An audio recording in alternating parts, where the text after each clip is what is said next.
Boa tarde. Começa agora mais uma edição do Gazeta Entrevista. Nesta terça-feira,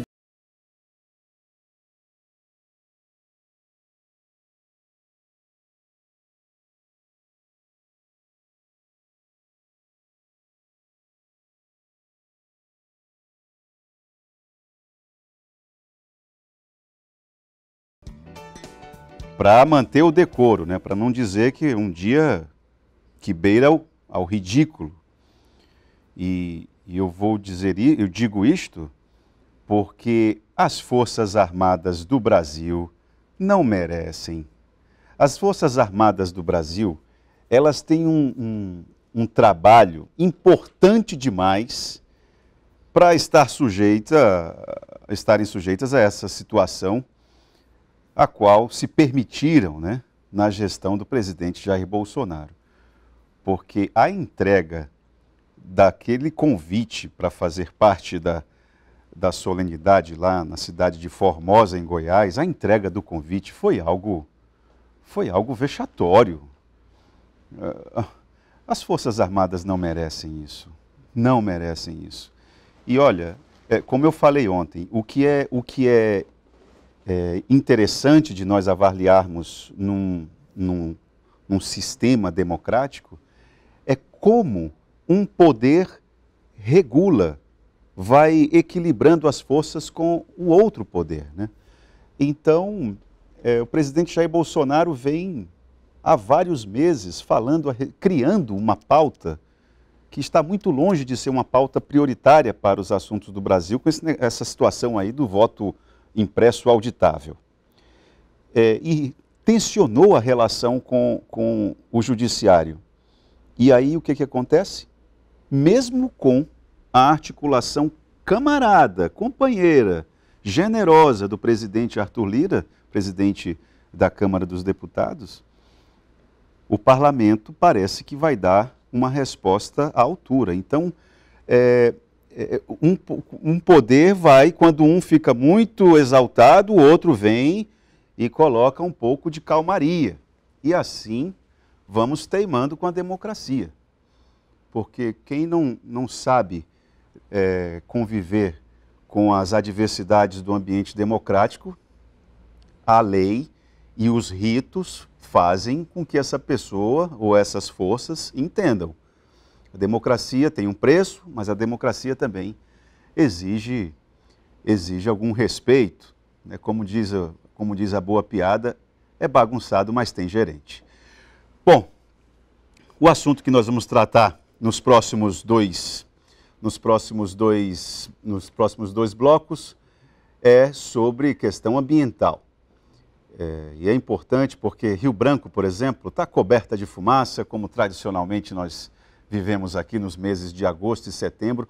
Mas essa minha frase, a respeito de que agosto e setembro nós ficamos tradicionalmente com fumaça, a gente precisa acabar com isso. A gente precisa criar uma nova tradição. Só que é difícil. É difícil porque tem fumaça importada, pelo menos é o que diz o INPE. As autoridades aqui de Rio Branco, a Defesa Civil fala que mês de julho não teve chuva. Vamos conversar com quem é responsável pela condução da política ambiental aqui na capital, Normando Salles, que está em Brasília. Normando, boa tarde. Seja bem-vindo aqui a mais uma edição do Gazeta Entrevista. Boa tarde, Taan. Boa tarde aos teus telespectadores. Eu acho que essa temática é extremamente importante e aqui no Centro-Oeste não está diferente também. Muita fumaça, muita secura, problemas de toda a ordem, mas eu posso afiançar que na nossa cidade de Rio Branco a questão, neste final de semana para cá, teve um salto galopante. Só para você ter uma ideia, tá? Só sábado e domingo foram 43 ocorrências registradas pela nossa fiscalização e da educação ambiental da CEMEIA. No mês de agosto, nós já estamos chegando a quase 180 focos. E o que é mais grave, as áreas que estão pegando fogo, nós estamos identificando que são as áreas que são propriedades das imobiliárias, que estão se preparando para fazer empreendimentos imobiliários, ou áreas também de algum investidor que está aguardando a valorização das terras no entorno de Rio Branco e não cuidam dessas áreas. E aí nós tivemos esse final de semana incêndios altamente nocivos à sociedade rio-branquense. Bom, ô Normando, diante dessa informação de que vocês têm um instrumental mais eficaz atualmente para poder identificar esses focos, você está falando que o segmento das imobiliárias é o principal segmento que está queimando. Diante dessa informação, o que a prefeitura vai fazer? Olha, nós não temos outro caminho, a não ser continuamos conversando com esse setor, com os empresários individualmente. Alguns deles já estão tomando providência, por exemplo, ali naquelas imediações do lixão, tem alguns proprietários que pediram licença para fazer os aceros. Ainda bem que já fizeram. Outros empreendedores também já mandaram seus planos de contingência e de prevenção. Mas tem muitos deles, e a maioria deles, não tem feito nada. E o que a gente vai fazer? Infelizmente, e não foi falta de aviso, nós utilizamos o programa que você conduz, nós utilizamos a rádio, que você tem um programa também lá na 107, outros veículos de comunicação, e parece que esses empreendedores ou esses empresários do setor imobiliário não se deram conta. Nós não temos outra alternativa. Tem situações que nós já estamos aplicando a multa e o que vai acontecer? Na hora que eles forem buscar o licenciamento ambiental para implementar os seus empreendimentos, vai ter problema. Por quê? Porque já tem um gravame aqui que eles não tomaram as providências, que é responsabilidade de cada proprietário.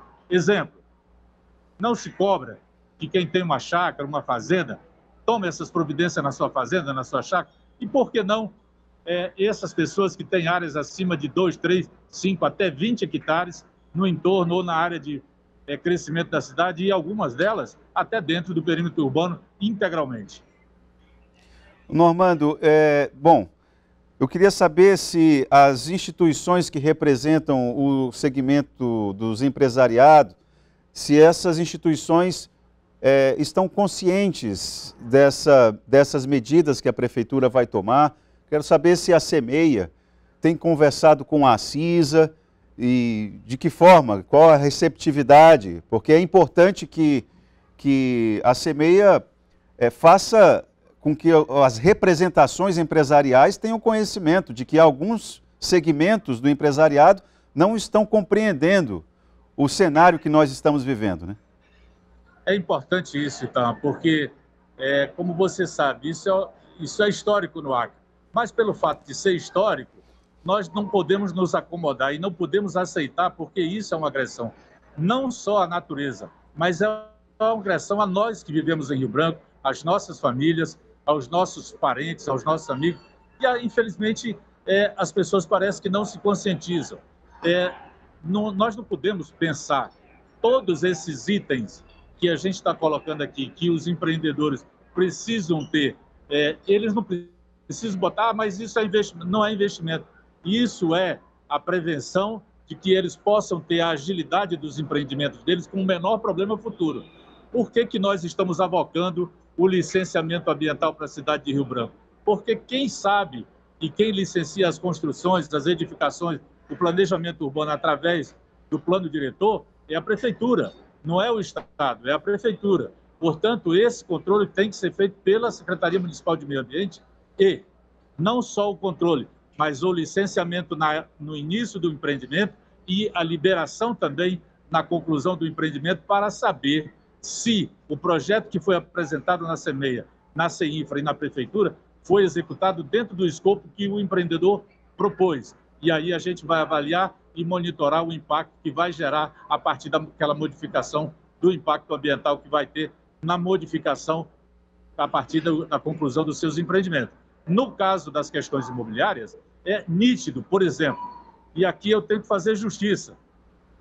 Tem empresário local aí que mandou o seu projeto de planejamento de como está fazendo a prevenção e tem lugares, eu não quero falar para não ser, dizer que eu estou puxando um pouco mais para isso ou para aquele setor empresarial, mas tem empresário local aí que já fez o seu plano de contingência, seu plano de prevenção de incêndio, encaminhou para a Semeia e o que aconteceu?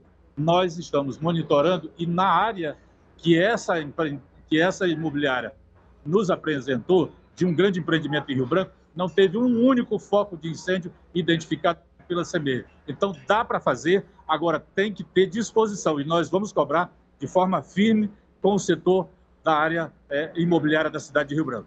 É importante que o empresariado apreenda e contribua para construir uma nova cultura entre o empresariado. O problema é que, eu vou lembrar aqui, Normando, eu vou lembrar que o próprio prefeito Tião Bocalon, durante a campanha, tratava essas questões ambientais como se fosse com alguma concessão, ou sempre falando a respeito de flexibilização. O problema é que quando se assume um governo, quando se assume uma gestão, se percebe que tem uma legislação a ser defendida, né? Tem uma legislação a ser cumprida. Então, assim, talvez o empresariado que se identifica com o Tião Bocalon, que se identificou com o Tião Bocalon durante a campanha, tenha se sentido, assim, autorizado a ter uma postura, digamos, mais maleável no que se refere às questões ambientais. Só que agora a toada é outra, né? Mas não é só isso. Você veja, quando você está na campanha eleitoral, todas as discussões são muito genéricas. E quando você assume a gestão, você precisa apresentar resultado. E para apresentar resultado, qual é o nosso guia? É o arcabouço jurídico legal que existe no nosso país, no nosso estado e no nosso município. Exemplo, nós, na última quinta-feira, nós aprovamos no Conselho Municipal de Meio Ambiente uma postura mais dura com relação às multas na cidade de Rio Branco. Exemplo, o que dizia a lei anterior é que a pessoa que cometesse uma infração, se ela, mesmo que ela demorasse até 3, 4 anos, de 5 anos para frente, prescreve, mas dentro dos primeiros 5 anos, ela teria 90% de desconto para poder pagar e regularizar a sua propriedade, ou a sua empresa, ou o seu CPF, ou o seu CNPJ. Nós criamos uma situação com o apoio do Conselho Municipal, que são 16 órgãos participantes, o setor empresarial, o setor da sociedade civil, o terceiro setor, e mais a OAB também, que nesta nossa gestão, a OAB participa do Conselho Municipal de Meio Ambiente através da Comissão de Meio Ambiente e Regularização Agrária da OAB. A convite nosso, a convite do prefeito Tião Bocalon. E quando você fala que o Bocalon era um pouco mais, não se aprofundava, é nítido que você tenha, no período de uma campanha, não dá tempo você discutir com profundidade. Mas quando você vai ser gestor, aí tu tem os órgãos de controle. Olha, nós tivemos um problema com o sinal do Normando Salles. Nós vamos aproveitar e fazer um intervalo agora e retomar esse assunto aí, porque parece que o prefeito Tião Bocalon, pelo que o Normando colocou aí, vai mandar um projeto de lei para a Câmara dos Vereadores, dando uma apertada no que se refere às multas para as empresas que reincidirem com problemas ambientais, né, com crimes ambientais. Vamos fazer um intervalo e já voltamos com o secretário de Meio Ambiente de Rio Branco, Normando Salles.